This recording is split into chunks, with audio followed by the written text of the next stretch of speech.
이재용 항소심 판결 존중한다. 파이낸셜 뉴스. 삼성 심기 일전에 정도 경영에 매진하길. 매일경제. 이재용 이제 앞만 보고 뛰어라. 서울경제. 어제자 주요 경제지에 이재용 부회장 석방 관련 기사들입니다. 심기 일전에서 앞만 보고 뛰어라. 아주 달려라 하니 하고 있습니다. 조중동은 한술 더 뜹니다. 법리와 상식에 따른 사법부 존중해야 중앙.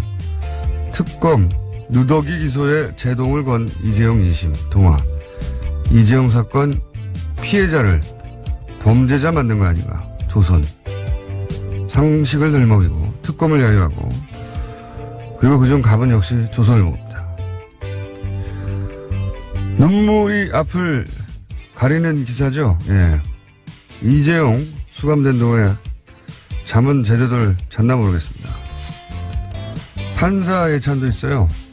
연합뉴스 정영식 판사에게 관심이 쏠린다며 온화하고 점잖은 성격이고 효율적인 소송 지휘했다고 칭찬을 하고 있습니다. 누구 평가인지도 모르겠지만 자연인으로 성격이 대체 이 판결과 무슨 상관입니까? 점잖게 방아쇠를 당기면 살인이 안 되나요?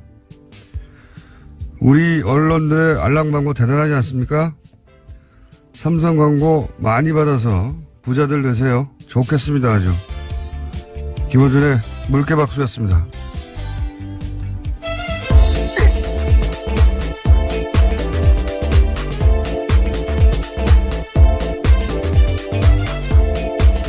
시사인의 김은지입니다. 자, 물개박수 치고요. 네. 네, 오늘도 계속해서 그런 보도들이 이어지고 있는데요. 제가 오늘 아침에 본 것 중에 가장 놀라운 것은 동아일보 오면 탑이었습니다. 이재용 부회장이 구치소에 있을 때 KBS 드라마를 즐겨봤다라는 식의 이야기까지 있는데 거기서 재벌들의 모습들을 보면서 자신이 성찰했다는 내용이 있습니다. 네, 황금빛 내 인생 드라마를 보면서 재벌이 어떻게 서민들한테 비치는지에 대해서 놀랬다라는 내용이 있습니다. 화이트는 나와가지고 저기 이건희 회장 병문안 가는 거를 생중계를 했어요. 막 쫓아다니면서. 아주 난리가 났어요. 좋겠어요. 아주. 부자 되겠어요. 자, 첫 번째 뉴스는요. 네, 이재용 삼성전자 부회장 2심 판결의 후폭풍이 계속되고 있습니다. 특검은 어제 곧 상고하겠다라는 뜻을 밝혔는데요. 특히 이 부회장의 5가지 혐의 중 가장 무거운 재산 국외 도피 부분을 무죄로 준 것에 대해서 목소리를 높였습니다. 그러면서 집행유예 판결에 대해서 술은 마셨지만 음주운전하지 않았다라는 논리라고 지적하고 있는데요. 이 비유는 뭐 여러 가지 많이 나오고 있습니다. 네. 국내 언론이 이러고 있는 동안 외신들은 뭐 한결같이 비판하고 있는데 외신도 좀 전해주세요. 네, 한국에서는 재벌 임원이 제대로 처벌받지 않는 관행과 삼성공화국의 현실이 여전하다라고 보도하고 있습니다. 뉴욕타임스는 이 부회장이 석방되자 한국인들은 수십 년간 쌓아왔던 관행을 다시 한번 확인했다라고 지적했는데요. 재계 거물의 부패 혐의로 유죄를 받아도 철장 속에서 보내는 시간이 거의 없다라는 사실을 다시 확인했다라는 겁니다. 또 워싱턴포스트도요, 이렇게 보도하고 있습니다. 많은 한국인들에게 대통령 탄핵 등 지난 2년간 벌어진 특별한 사건에도 불구하고 이번 판결은 근본적으로 바뀐 게 없다라는 신호가 됐다는 건데요. 여전히 삼성공화국에 살고 있다라고 썼습니다. 네, 표현을 삼성공화국이라고 했어요. 아예. 그 외에도 뭐 주요 외신들 몇 가지 전해주세요. 네, 영국 파이낸셜 타임스는요. 삼성 지도자에 대한 판결은 개혁에 향한 희망에 타격을 입혔다라고도 보도했습니다. 문재인 대통령이 이런 관행 폐지하겠다고 약속했기 때문에 사면될 것이라고는 다들 기대하지 않았었는데 재판이 봐줬다라는 거죠. 그리고 블룸버그나 CNN도 다 마찬가지예요. 다 비판적입니다. 제3자 다른 나라에서 보면 너무 명백하니까요. 예. 세계적으로 부끄러운 판결이었는데 세계적으로 부끄러운 판결인데 당사자인 정영식 부장판사는 또 인터뷰를 해서 자랑스럽게 인터뷰를 했어요. 오늘 내용이. 예, 조선일보랑도 인터뷰했던데. 네, 조선일보와 동아일보에서 모두 입을 열었는데요. 조선일보 보도에 보면 이렇습니다. 자신에 대한 비난을 알고 있다라면서요. 시간이 지나고 사람들의 생각이 정리되면 판결에 대해 담담히 얘기할 수 있을 때가 올 거라고 믿는다라고 했습니다. 또 결국은 사회가 성숙해 나가는 과정이라고 생각하면서요. 판사들에 대한 비난 분위기에 대해서 이렇게 평가했습니다. 네. 시간이 지나면 역사에 기록되겠죠. 예. 돈에 굴복한 판결로. 그리고 비난에 대해서는 사회가 성숙해 가는 과정이다. 사회는 이미 성숙해 있어요. 예. 대통령도 탄핵할 정도로 그 사회 발전 정도의 근처에도 못 올 만큼 뒤처져서 우리 사회를 뒤로 아주 끌어당기고 있는 거죠. 자기들이. 사회 전체가 나아갈 방향을 겨우 몇몇 판사들이 온몸으로 맡고 있는 겁니다. 예. 대단합니다. 이런 인터뷰로 조선일보는 또 정성스럽게 물타기를 해주고. 자, 다음 뉴스는요. 네, 강원랜드 채용 비리를 수사한 안미영 검사 있습니다. 권성동 자유한국당 의원에 대해서 소환 조사해야 한다고 윗선에 보고했는데 묵살당한 정황이 구체적으로 나왔습니다. 시사인 보도인데요. 보고서를 썼다라는 건데 지난해 12월 8일에 권성동 의원을 소환 조사해야 된다라는 수사 보고서를 이영주 춘천지검장에게 올렸다라는 겁니다. 이것이 묵살당했다라는 건데 해당 보고서에는 자세한 내용이 쓰여 있다라고 알려져 있습니다. 구체적인 내용들을 좀 보면요. 강원랜드 청탁 명단에 국회의원 권성동이라고 쓰여 있고 권성동 의원의 비서관 김아무개 씨가 권 의원에게 강원랜드 채용을 부탁했다라는 편지가 있다고 합니다. 뿐만 아니라 채용집 사장과 권성동 의원이 동양 사람으로서 상당한 신분관계가 있기 때문에 권성동 의원의 관련성을 배제하기 어렵다라는 내용이 있습니다. 내용이 있다고 합니다. 이거야말로 2030 세대가 열받을 기사 아닌가요? 예. 채용을 결국은 그 지역의 국회의원이 좌지우지했다고 하는 정황이고, 예. 올림픽의 단일팀 몇 명 안 되잖아요. 예, 이건 뭐, 비교도 안 되는 건데, 이 기사에 달려가서 댓글 달아야 되는 겁니다. 예. 그런데, 법사위원장이죠, 지금 권성동 의원이. 예. 네, 어제 그래서 국회 법제사법위원회 열렸었는데요. 여기서 위원장 사퇴하라라는 이야기가 나왔습니다. 권성동 의원이 사퇴할 스타일의 의원이 아니죠. 예. 네, 오히려 사과하라고 하면서요. 유감 표명할 때까지는 법안 처리하지 않겠다라고 해서 파행이 됐습니다. 원래 법안 처리를 잘 안 해요, 여기가. 이전 국회에 비해서 엄청나게 느린 속도로. 권성동 법사위원장이 되고 나서, 예, 처리가 굉장히 느립니다. 자, 검찰이 뭐, 독립수사단을 꾸린다고 하니까, 예, 결론이 나오겠죠. 자, 다음 뉴스는 뭡니까? 네, KBS가 이명박 정부의 국군 기무사령부 댓글 공작한 문건 보도했는데요. 여기에는 이명박 정부가 당시 기무사에 조직적으로 선거에 어떻게 개입하려 했는지 나옵니다. 2009년 7월 7일에 작성된 문건을 보면요. 김종태 당시 기무사령관이 참모회에서 이렇게 이야기합니다.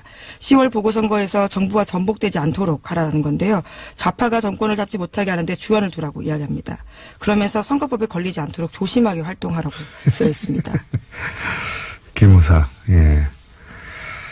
정보기관이죠, 군에. 예. 군이 선거에 개입한 것은 구테타에 준하게 엄벌에 쳐야 됩니다.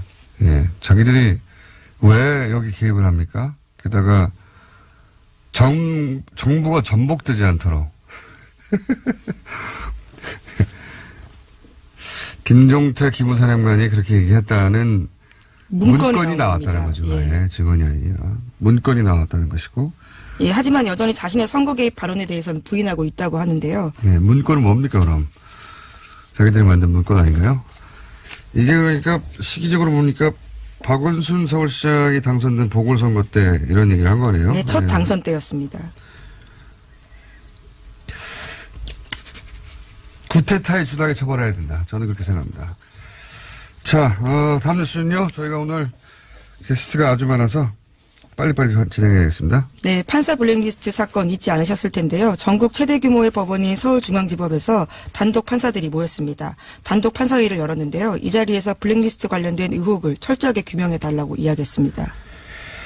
당연히 이렇게 해야죠. 예. 판사들 자신이 가만히 있으면 부끄러운 거죠. 자기들이 당했는데. 네.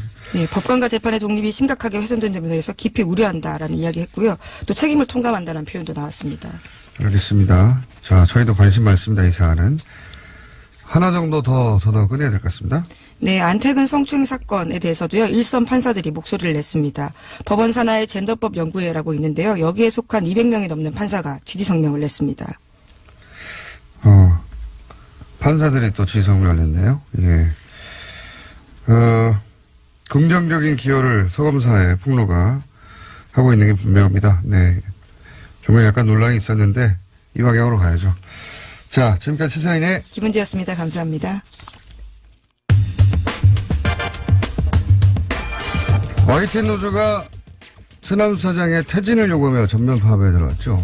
그동안 노조 입장만 전해드렸는데 오늘은 반론을 들어보겠습니다. 최남수 사장 스튜디오에 직접 나오겠습니다. 안녕하십니까? 안녕하세요. 예, 네, 저희가 저 괴물 같지 않죠? 그건 말을 해봐야죠. 생긴 거는 제가 더 괴물 같습니다. 네. 네. 저희가 장관들은 몇 분 직접 왔다 가셨는데 방송사 사장님이 나오신 건 처음입니다. 영광입니다. 이렇게 해주셔서. 그만큼 사태가 잘못 알려졌다 이렇게 생각하시나 보죠? 오해가 좀 많다고 오해가 생각합니다. 많다. 예. 제가 그 노조 입장을 먼저 들었기 때문에 예. 노조가 주장하는 것을 빌어서 제가 질문을 드려야 될 것 같습니다. 예. 예. 노조에서는 이제 노정면 기자 보도국장으로 내정하기로 했는데 그 노사 합의를 깼다. 예. 사장님이 일방 파기했다. 예. 예. 아닙니까? 좀 안타까운데요. 네. 사실 제가 누차 말씀드렸는데 그런 합의가 없었고. 합의가 없었습니까? 다 따라서 합의 파기도 없었다는 게 제 일관된 입장인데 왜 그렇게 말씀을 드리냐면요. 네. 그 문제 이제 배경을 좀 이렇게 설명드리면 이게 저희가 이제 제가 작년 11월 5일 날 이제 사장으로 내정되지 않습니까? 네. 사장으로.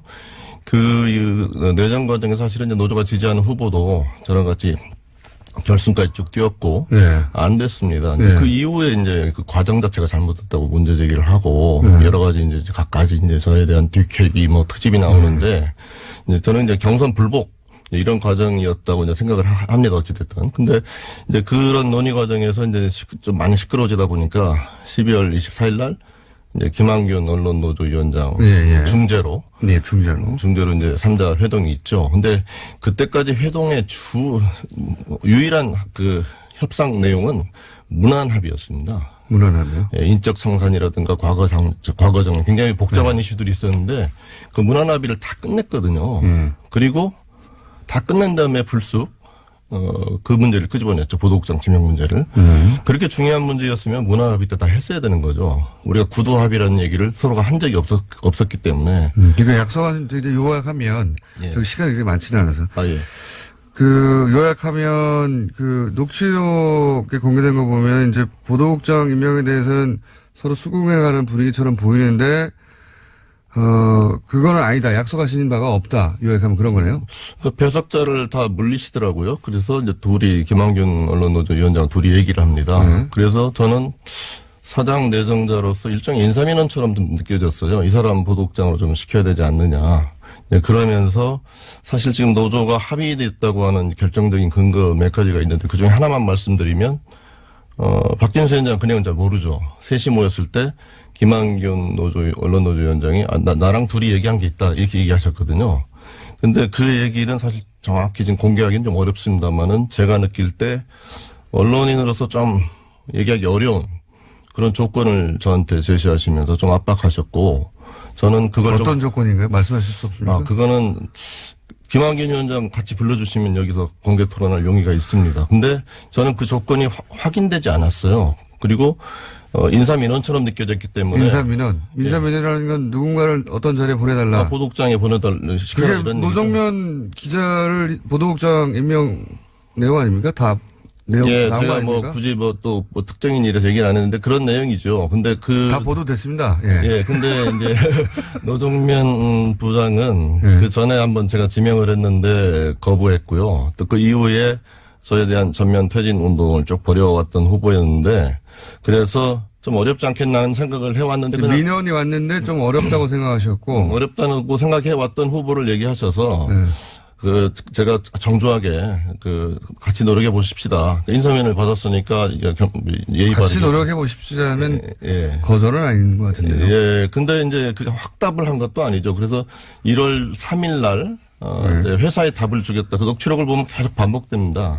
회사에 답을 주겠다 이렇게 얘기를 하고 여러 후보를 검토했는데 사실 중요한 거는 노정면 씨가 그동안 사장의 인사권 부분에 대해서 본인이 다 행사하고 사장은 결제만 해라 이런 얘기를 저한테 개인적으로 보낸 카톡이나 또 보도국에 대해서 네, 보도국에 대해서. 그래서 저는 여러 후보를 검토하다가 노정면 씨는 이런 생각을 가지고 있고 또 취재 경험이 좀 풍부하지 않기 때문에 이번 아예 안 시키겠다는 게 아니고 더 좋은 후보를 시킨 다음에 어느 기간 훈련 기간을 거쳐 조금 늦게 하는 것도 좋겠다. 이렇게 생각한 건데 이외에 합의 파기한 당사자로 계속 몰리고 있어서 굉장히 곤혹스럽습니다. 저 녹취록을 저도 보긴 봤는데 합의가 된 것처럼 들리는 대목들이 있긴 있습니다. 예를 들어서 이제 사장님이 다음 주 3일까지 답을 하면 된다. 우리가 다 합의가 된 상태니까 이런 말을 하셨는데 합의가 된 상태니까라는 말을 들은 상대는 당연히 이 노정면 기자의 내정 혹은 임명에 대해서 합의가 된 걸로 받아들이지 않았을까요? 그게 이제 셋이 모였을 때 그런 얘기를 했던지 저도 좀 기억이 좀 가물가물한데요. 녹취록에는 나와 있습니다. 예. 저겁니다. 그러니까 김한균 위원장과 저 둘이 단둘이 나눴다고 우리 한 얘기가 있다. 이거 서로 확인하는 과정에 대해서 좀 얘기를 했었거든요. 노정면 임명해야 되지 않겠냐. 네. 그러니까 노력해 봅시다. 그리고 나서 사장님이 하신 말이에요. 합의가 된 생타니까 이러면 합의라는 게 합의라는 게 계속 지금 반복되는 얘기인데요. 저는 사실 김한균 위원장 나오시면 같이 얘기하고 싶어요. 김한균 위원장 인터뷰도 했습니다. 저희. 예, 그래서 그때는 합의가 된 거라고 말씀하셨죠. 확인하는 조건에 대해서 좀 뭐가 합의가 된 겁니까 그럼? 예, 어떤 과정을 제시를 하셨어요. 그래서 제가 공개하기 어려운 건 참 죄송합니다만 그거는 제가 공개 토론을 오래전에 제안했는데 지금 응답이 없으시거든요. 왜 노정면 부장을 그렇게 노력하기 위한 과정에 대한 서로 합의가 있었습니다. 근데 그 부분은 과정은 제가 듣기로는 녹취록이 또 나오더라고요. 노조 쪽에서 제안을 하면 받는 형식으로 이렇게 합의한 거 아닙니까? 그건 공개된 이제 녹취록 저도 알고 있고요. 네. 지금 말씀드릴 수 없는 부분 누차 말씀드리지만 그건 김한균 위원장과 제가 공개 토론 제안했습니다. 예. 네, 김한균 위원장 그러면은 이건 뭡니까? 그 뒤에 이제 사장님이 이제 합의가 된 상태니까라고 말씀하셨고 여기서 합의는 그러면 절차의 합의다 그냥? 그거를 한번 김 위원장님이 하신 그 조건이 맞는지 그게 확인해보자. 그러면 확인되면 노력해보자. 그런 의미였습니다. 그래서 계속 반복되는 얘기이기 때문에 이 얘기는 이 정도에서 한번 좀 마무리해 주시면 어떨까 싶습니다. 한 가지만 더 여쭤볼게요. 왜냐하면 여기가 이제 노조에서는 합의 파기를 얘기하는 거니까요. 예. 그래서 한 가지만 여쭤보자면 그 뒤에 또 이런 얘기도 나옵니다. 이제 김한균 말씀하신 노조위원장이 클리어 됐죠? 했더니 여기서 이제 네 하고 대답했는데 이제 노조에서는 처음에는 사장님이 네를 하신 것처럼 얘기했는데 그래서 조작이라고 말씀하셨죠. 저도 들어보니까 소리가 좀 자꾸 헷갈리긴 합니다만 본인이 아니라고 하더라도 예.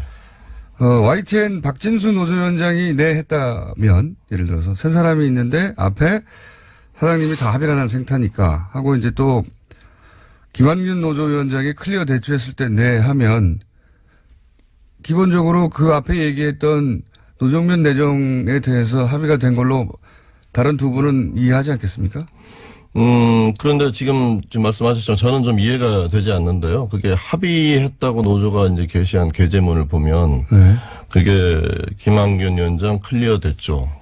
근데 사실 정확한 워딩은 이 문제 클리어 된 거죠. 이런 워딩인데 노조가 발표한 거는 보도국장 문제 클리어 된 거더라고. 실제 말과는 다르게 했고요.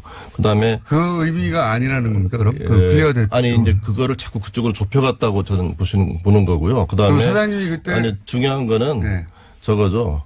어찌됐건 저도 전문 녹취사에서 감별을 했으면 좋겠어요. 공개적으로. 그러니까 그 내는 별로 중요한 게 아닌 것 같아요. 예, 그렇죠. 제가 지금 말씀드리지만 그 앞부분에 우리 서로 한 얘기가 있잖아. 그게 되게 결정적이거든요. 근데 그 부분에 대해서 계속 말씀을 드리는 거고. 근데 박진수 노조위원장은 그 얘기를 못 들었지만 거기서 내 한 걸 보면 그 전이나 후에 김한균 언론 노조위원장과 얘기를 했나 보죠. 이런 얘기를 할 거라고.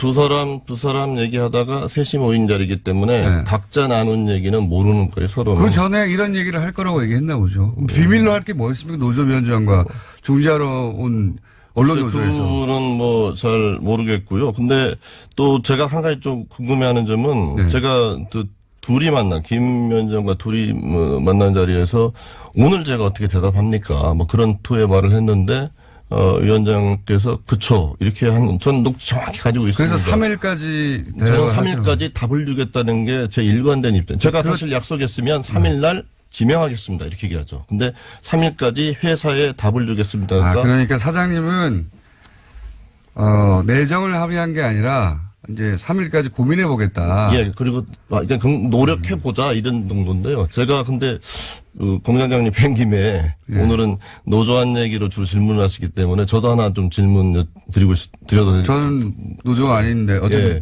근데 노조가 이제 이런 문제를 표출하는 방식에 대해서는 좀 어떻게 생각하십니까? 내용을 잘 아는데. 그것도 뒷부분에 또 있습니다.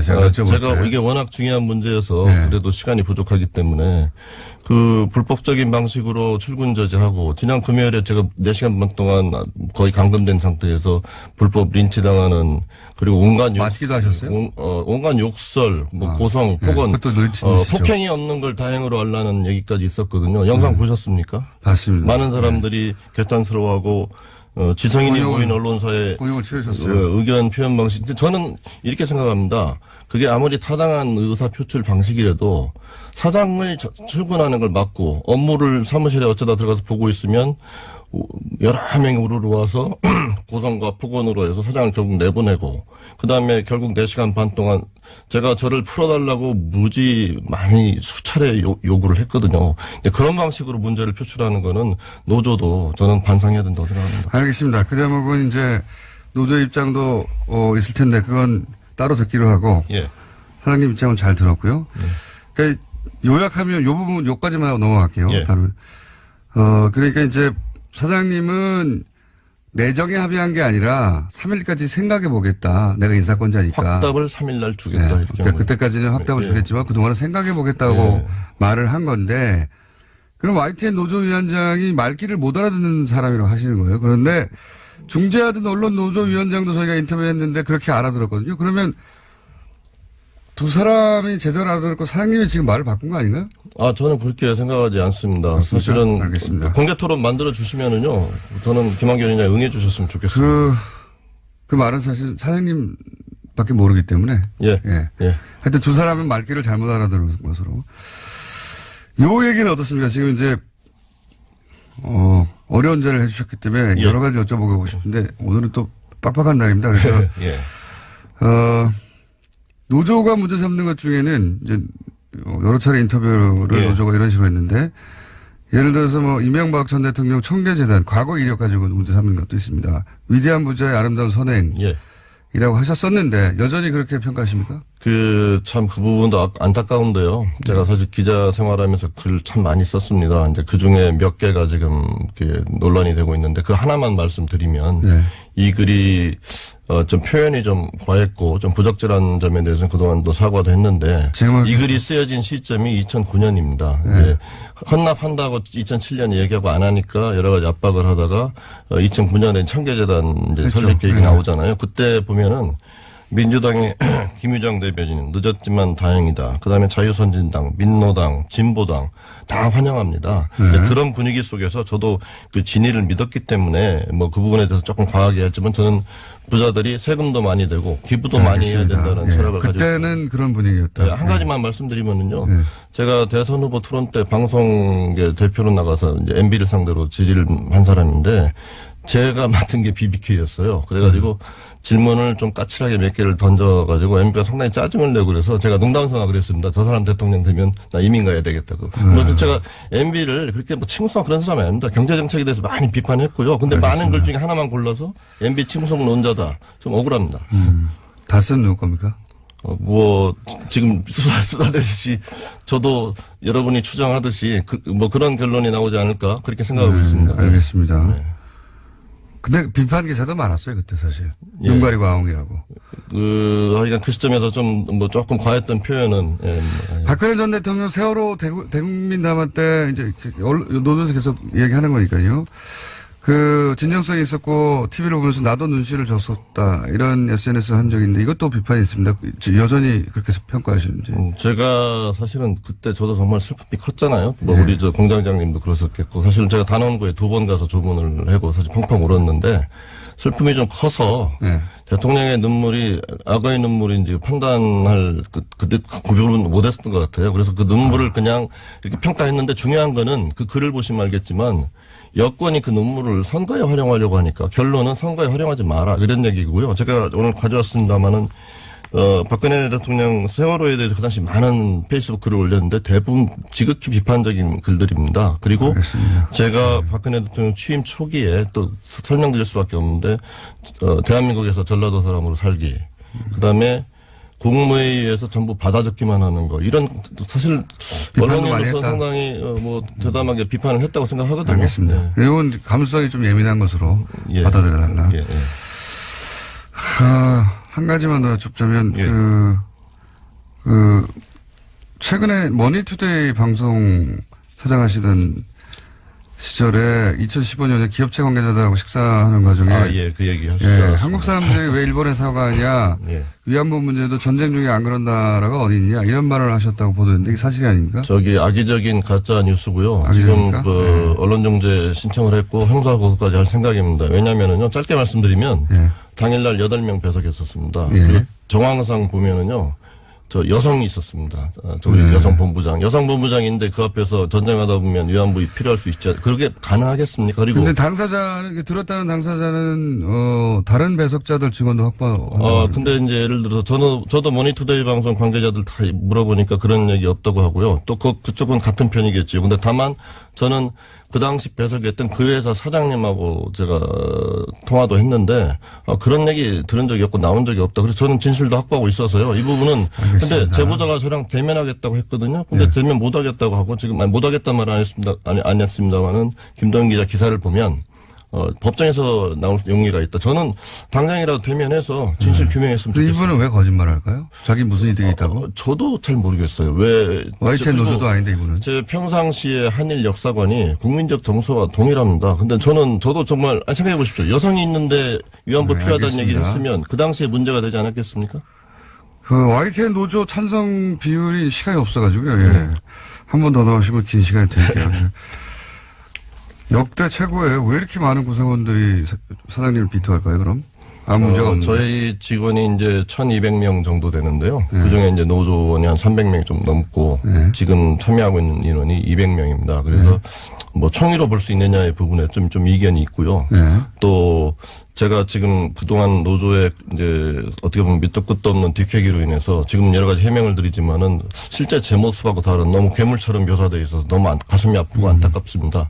그래서 지금 저 일주일 출근하다 출근 못 하고 있거든요. 출근 막 씁니다. 그러니까 뭐 일을 하면서 보여줘야 직원들이 저에 대해서 좀 알게 되지 않겠습니까? 다만 끝으로 짧으니까 다만 이런 사태에도 불구하고 제가 대화로 문제 풀고 싶습니다. 평창 동계올림픽 등 중요 사안도 있으니까 노조에서 저 자꾸 나가라 이렇게만 얘기하지 마시고 같이 만나서 대화로 좀 문제 풀었으면 좋겠습니다. 이런 정서가 있는 것 같습니다. 그 MBC 최승호 사장, 예. 그리고 뭐 지금 KBS 사장 후보 나서는 분들 보면 지난 정권에 불이익을 당했거나 예. 또는 뭐 계속 싸워왔거나 예. 그런 분들이 사장이 되거나 나서고 있는데 이제 사장님의 경우에는 이제 YTN이 어려움을 겪었을 때 2번 정도 회사를 떠났고 예. 그래서 이제 아마 구성원들에서는 양지만 줬던 사람은 자격이 없다 이런 정서가 있는 것 같거든요.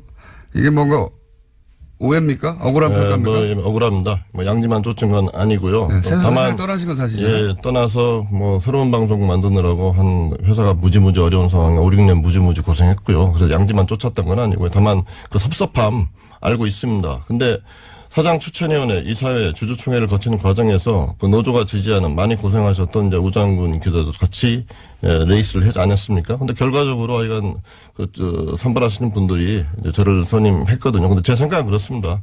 그분들 섭섭함 이해합니다. 그래서 서로 좀 대화 나누면서 그 섭섭함을 풀어줄 수 있는 방법 또 복직자 중용하는 이런 이슈들에 대해서 YTN 정상화를 위해서 그동안 노력한 적 없는데 왜 이제 와서 이러느냐 이런 거죠, 노조에서는. 네, 그 섭섭함 이해하는데요. 그 정상화 원하는 것들 지금 문화합의로 많이 들어가 있기 때문에 뭐 과거 정리라든가 구체적 청산 등 이슈에 대해서 많이 들어가 있기 때문에 그거 같이 손잡고 하고요. 그 그분들도 중용해서 기회를 많이 드리고 저는 근데 노정면 보도국장은 안 되고요. 그렇지 않습니다. 지금 사실 그분이 사장의 인사권에 대해서 그렇게 많이 도전하는 발언을 했기 때문에 지금 보니까 이제 뭐 거의 이제 사장 인사권 인정하는 얘기들을 하거든요. 그러면 그 어느 누구든 열린 자세로 협의해서 이 문제 풀어나갈 수 있다고 생각합니다. 사태는 절대 없고 노조와 합의는 가능할 수 있다? 예. 민주적 절차에 의해서 그것도 문재인 정부 출범 이후에 선임된 사장인데 여기서 물러날 수가 없고요. 저 같이 잘해서 걱정 안 하시고, 우리 이제 공장장님 걱정 안 하시게 YTN 또 공정보도하는 좋은 방송으로 만들겠습니다. 알겠습니다. 노조 주장을 받아서 제가 여쭤본 것이고, 제가 개인적으로 물어볼 것도 많긴 합니다, 사실은. 근데, 노조는 여러 차례 했기 때문에 시간을 노조보다는 좀 길게 드렸고, 다음에는 동시에 한번 모시고, 예. 예. 아니면은, 저의 인터뷰를 한번 받아보시죠. 이 노조 주장을 제가 받아서 한 거거든요. 네. 예. 제 인터뷰는 더 독하거든요. 예. 오늘은 시간이 짧은 게 좀 아쉽네요. 한 번 더 나오실 수 있으시면. 예, 저도 좀 아쉽습니다. 어차피 출근도 못 하시잖아요. 예. 카페를 전전하신다면서요? 아닙니다. 바깥 사무실에서 일하는데 그 사무실 이름이 비즈 카페예요. 노조에서 오해를 해가지고 사무실입니다. 근데 이름이 사무실입니까? 비즈 카페입니다. 어쨌든 회사는 못 들어가시지 않습니까? 예. 출근 안 하시니까. 알겠습니다. 또 나와주시고요. 예. 혹시 못하신 말씀 있습니까? 저는 다시 한번 강조하지만은요. 좀 평창 동계올림픽 며칠 앞으로 다가왔는데 네. 일단 그 방송 정상화부터 하고 제가 열린 마음으로 협상하겠습니다. 손잡아 주시고 또 섭섭해하는 마음들 풀어드리기 위해서 이런 제가 할 수 있는 일들을 같이 논의해보겠습니다. 구본홍 사장 그때 퇴진하라고 하는 거는 어떻게 평가하십니까? 2008년, 9년 때. 그 당시는 이제 제가 없었던 시절이긴 하지만 그 시절에는 사실 낙하산 사장 아니었습니까? 네. 예, 특보가 내려왔지 않습니까? 잘못된 거죠. 근데 저하고는 경우가 완전히 다른 아니, 근데 절차적으로는 그때도 합법사장이었어요. 다만 낙하산이었잖아요. 특보 출신의 낙하산 사장. 예. 특보기 때문에 안 됐고, 본인은 특보는 아니기 때문에 괜찮다. 저는 문재인 정부 출범 이후에 정상적인 민주적 절차 거쳐서 된 사장이기 때문에 사실은 절차상 아무런 문제 없다고 생각합니다. 그때도 절차상은 문제는 없었어요. 예. 예. 자, 오늘 여기까지 하겠습니다. 지금까지 최남수 사장님이었습니다. 감사합니다. 내부자들, 오랜만입니다. 둘 다 바쁜 분입니다. 안민석 의원, 김성태 원내대표 나오셨습니다. 안녕하십니까.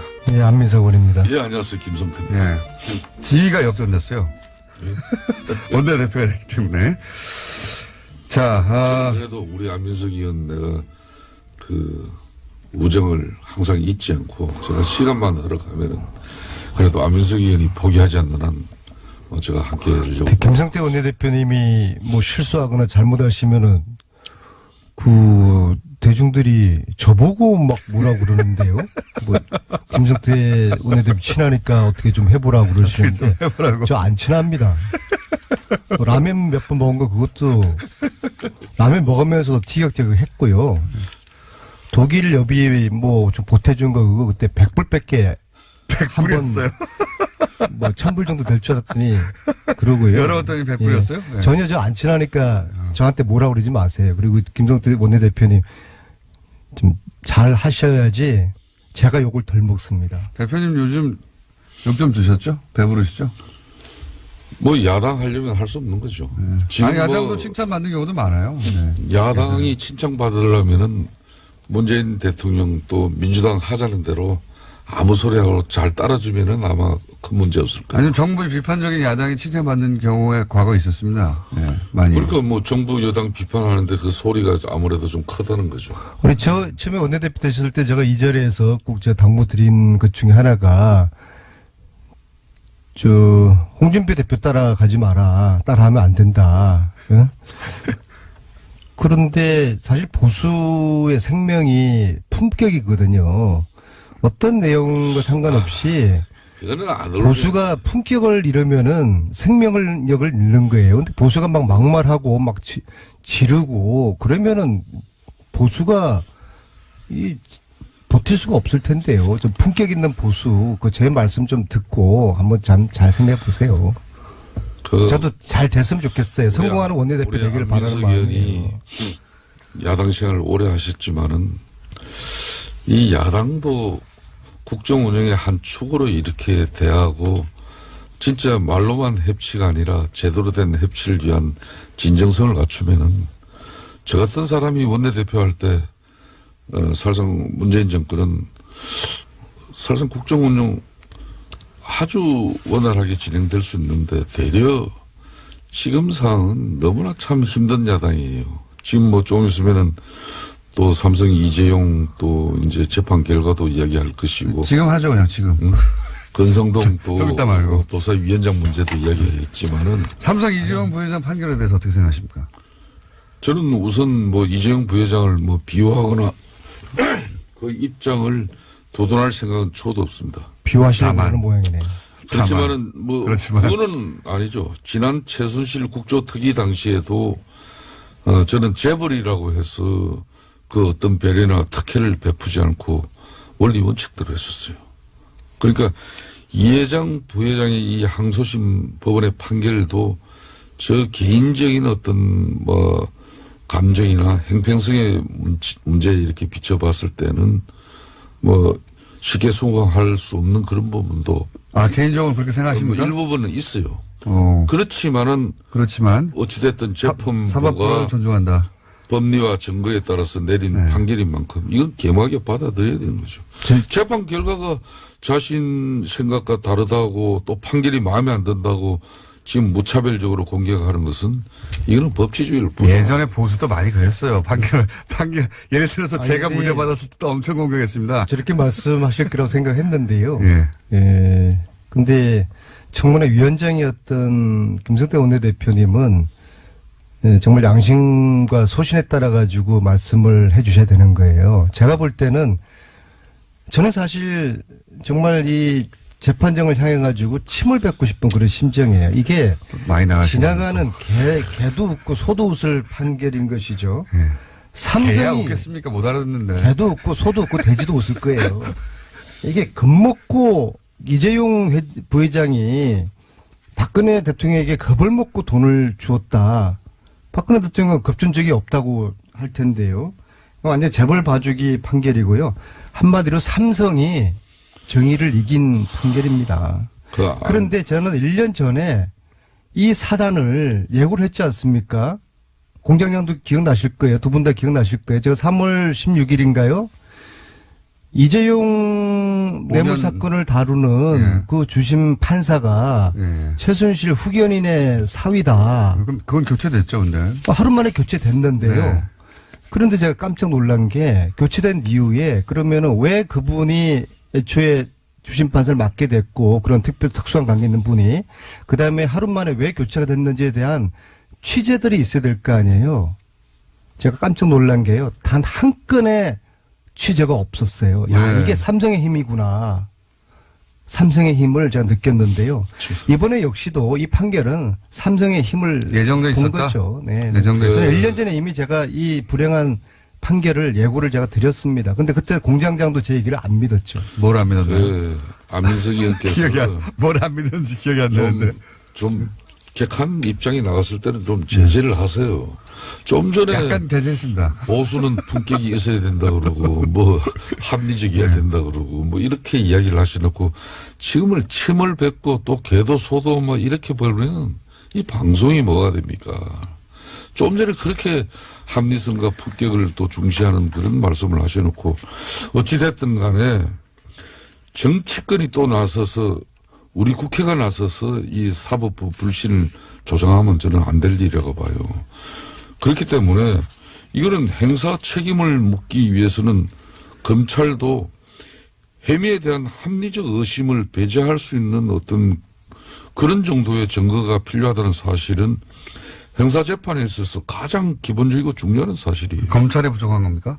그러니까 이거는 이 부분은 특검에서 사실상 좀 이 합리적 의심을 배제할 수 있는 그런 정도의 증거를 찾는데 실패했다고 봐야 되는 것이죠. 안종범 수첩을 다 배제해버리면 어떻게 생각하십니까? 그대로 받아 적었다는데. 그러니까 이 항소심 선고 이르기까지 재판 과정 이 자체를 돌이켜보면은 특검이 공소장을 수차례 이렇게 변경했어요. 이런 게 저희 재판부에서는 일관된 법 적용에 이 특검이 얼음을 깨끗한 거 아니냐 이렇게 판단할 수 있는 것이에요.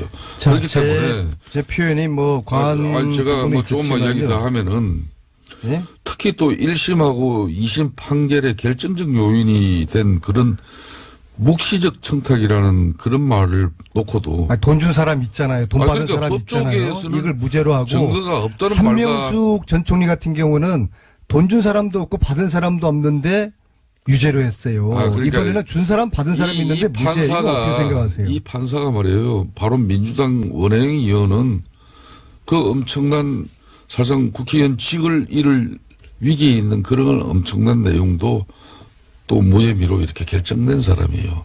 완전히 뭐 편향적이고 균형성을 상실한 어떤 그런 판사의 이런 판결이 그동안 사회 문제가 됐다 그러면은 이 판사에 대한 시간경을 가질 수 있습니다만은 이번 사건처럼 이 법 적용의 타당성을 다투는 재판은 이건 대법원의 최종 판단까지 차분하게 지켜보는 것이 중요한 문제가 없다 것이에요. 이겁니까?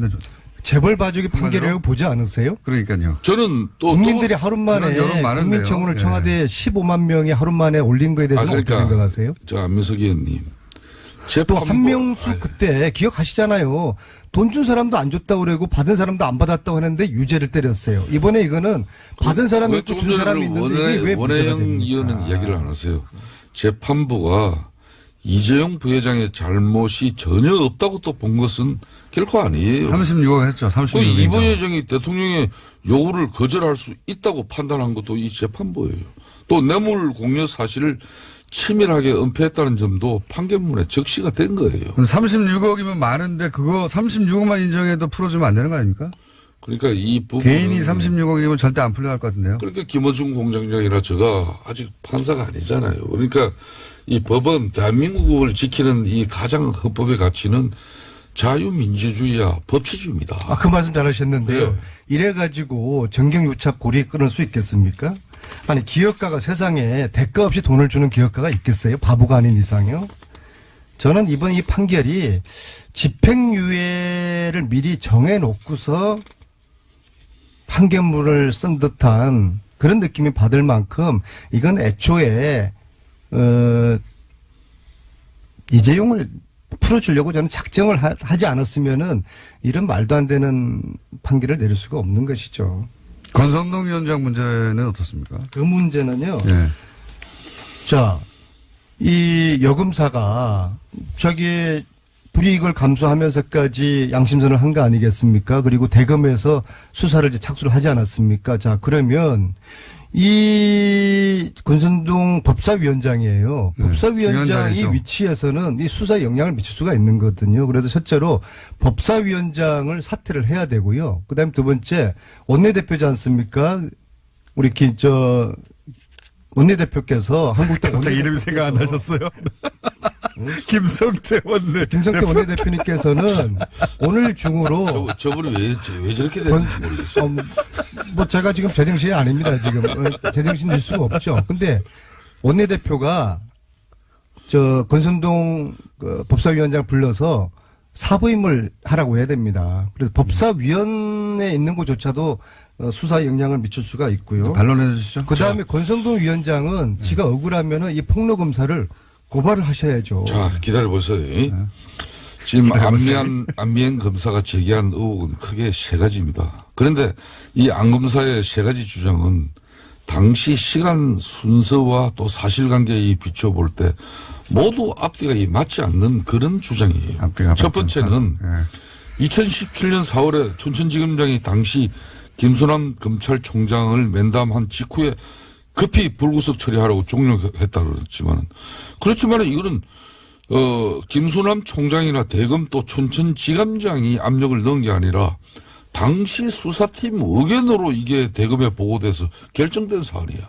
본인 자신이 이걸 구속 기소를 할 건지 불구속 기소할 건지 두 의견을 동시에 이렇게 개진해서 여검사가 허위사실을 이야기한다는 게 아니에요. 들어보세요. 허위사실로 이야기한다고 그러면은 권선동 의원이 위원장이 그 허위사실로 고소를 하세요. 들어보세요. 그런데 그런 측면에서 본인이 이 수사를 고소를 하지만 이 춘천지검에서 이 위원장 자리에 있으면 안 되는 거죠. 이 춘천지검에서 이 수사를 안미안 검사 혼자 했다면은 이런 일방적인 주장이 또 어떤 판단을 할지 모르겠어요. 그렇지만은 이 수사는 6명이 한 거예요. 당당하다. 6명 중에 한 명이 사부임 시키세요. 사부임 왜 안 시키세요?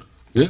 사부임을 시켜야죠. 법사위원회에 있으면 안 되는 거죠. 그럼 안민석 의원님이 밖에서 누가 이렇게 일방적인 주장이 있어가지고 저희 자유한국당에서 안민석 의원 교문에서 사퇴시키라 그러면은 사퇴하시겠습니까? 국회의원 윤리규범도 있잖아요. 상임위 활동에 이해관계가 있으면은 참여해서는 안 되는 것이죠. 법사위원으로 있으면은 검사가 수사가 제대로 되겠습니까? 이 또 안미안 검사가 수사 중에 여러 경로로 이 항의와 또 증거 목록에 삭제 요구가 있었다 그랬지만은 이미 이거는 모든 증거 기록이 공판에 제출됐어요. 또 피고인 측에 이미 공개돼서 열람이 이루어지고 등사가까지도 이루어진 상태였는데 이게 삭제 요구가 있었다는 김어준의 뉴스공장. 노회찬 정의당 원내대표 나오셨습니다. 안녕하십니까. 안녕하십니까. 예. 500원 주세요. 10,000원 안 걸기 다행이에요. 지난주에 안철수 대표 측에서 전당대 한다 안 한다 가지고 500원 걸었지 않습니까? 제가 안 한다. 에 걸었는데 대표님은 그래도 하긴 할 거다고 하셨잖아요. 예. 네, 내가 500원 내놓고 시작하시죠. 내가 안 한다에 걸면은 예. 나는 사람으로 안 보고 있다는 걸 시인하는 거잖아요. 비정상이라는 걸 시인하는 거잖아요. 정말 안 할 줄 모르셨죠, 근데. 그렇게까지야, 설마. 예. 설마 했죠. 왜냐면 이 전당, 특히나 이제 당 통합이라는 거는 당을 하는 사람들 입장에서는 예. 통합이나 해산이 굉장히 중요한 문제고 이거는 전당대회에서 그 당원들이 총회에 따르지 않으면 안 되는 건데 그렇게까지 할 줄 몰랐죠. 그래서 근데 보니까 뭐 새정치 한다고 들어와가지고 그 낡은 정치는 빠른 속도로 완전히 다 습득을 한 것 같아요. 졸업할 때가 된 것 같아요. 그걸 넘어선 것 같아요, 이제는. 이때까지 구태다 해도 결국 전당대회는 하긴 해야 되니까 강목 들고 나왔거든요, 예전에는. 강목 들고 나왔는데, 그래도 전당대회는 안 할 수 없으니까 그렇게 한 건데, 이번에 그냥 없애버렸어요, 그냥, 전당대회를. 대단합니다. 대단한데 또, 언론에서는 우회로를 선택했다느니 말도 안 되는 소리로 넘어가지고. 진짜 말도 안 되는 거거든요. 예. 전당대회를 안 했기 때문에 500원 제가 받는 것으로 하고요. 네. 자, 이재용 부회장 2심 판결. 예. 삼성 관련해서도 할 말이 원래 많으신 분이잖아요. 예. 근데 이제 폭포수처럼 쏟아내는 사건이 터졌습니다. 2심 판결도 자세히 보셨죠? 예. 자세히 좀 짚어주십시오. 예. 저는 이 판결은 정말 우선 사법이란 이름으로 행해진 폭력이라고 봅니다. 이것은 국가 기구에 의한 국민에 대한 폭력이라고 생각되고 이게 대법원에서 반드시 네. 파기 환송되어 가지고 네. 새로운 항소 심재판을 받아야 되지 않느냐 이렇게 생각합니다. 그 재산 해도표 아니다. 마침 그냥 외국이었을 뿐이다. 이거 어떻게 생각하세요? 굉장히 많이 회자되고 있는데. 예, 이게 비율을 생각 안 해보셨군요. 이거. 아니요. 이게 어처구니가 없는 것이 예. 예를 들면 도구란 문화재를 갖다 해외에 반출했을 때 예. 그 해외 반출한 게 아니다. 그 받은 사람이 일본에 있었을 뿐이다. 아니 일본에 있으니까 당연히 해외 반출이죠. 돈이 해외로 갔는데 예. 그리고 정상적으로 간 게 아니고 신고하지 않고 간 돈이 그 해외에 있는 사람에게 다른 용도로 쓰여졌기 때문에 뇌물로 쓰여졌기 때문에 이거는 그 재산 해외 도피가 아니라고 볼 수 없는 거죠. 게다가 또 받은 회사가 페이퍼 컴퍼니예요. 예. 네. 페이퍼 컴퍼니인 줄 알고 보냈고. 결국에는 해외에 도피할 재산을 해외로 도피시킬 의도가 없었다. 네. 그냥 뇌물로 돈을 주려고 했는데 그 사람이 해외에 있었을 뿐이다. 그런 정도죠. 그런 예. 정도죠. 그것도 굉장히 웃깁니다. 아니 축구하다가 공이 이제 라인 밖으로 나갔는데 그래서 이제 드리블 해야 되는데 아니 내가 밖으로 찬 게 아니라 공이 밖으로 나간 것일 뿐이다. 뭐 예, 공이 선 밖에 있었을 뿐이다. 네. 예. 반칙은 반칙이에요. 그것도 밖에서 하면 정경유착이 아니라는 것도 마찬가지죠. 예. 그 과거에 뭐 몇 가지 예를 들면서 뭐 문호발씨 사박장이나 거액의 불법 대출 등 과거에 그 전형적인 정경유착을 이 사건에서 찾을 수가 없다. 아니 그러면은 전형적인 폭력 사건과 다르다. 오른손을 수로 때렸는데 왼손으로 때렸다 이런 거 아니면 아닙니까? 지금 얼굴 때렸는데 뒤통수를 때렸다. 전형적인 폭력 사건이 아니다. 이게 사기 사건이 발생했는데 네. 신종 사기 사건 이런 거 있잖아요. 근데 그러니까요. 전형적인 사기 사건이 아니다. 이게. 그러므로 사기 사건이 아니다 이런 거 그렇죠. 아닙니까? 이제까지 말도 안 되는 보도 소리예요. 듣도 못한 사기 사건이 아니다. 네. 기발하기 때문에 더욱 매우 철화해야 되는데 이제까지 그 승계를 가지고 대통령한테 청탁 요구하는 경우가 없었기 때문에 이거는 정경유착이 아니다. 나 이런 거 처음 봤기 때문에 이렇게 말하는 거 아닙니까? 정경유착의 정의를 본인이 정해버렸어요. 예.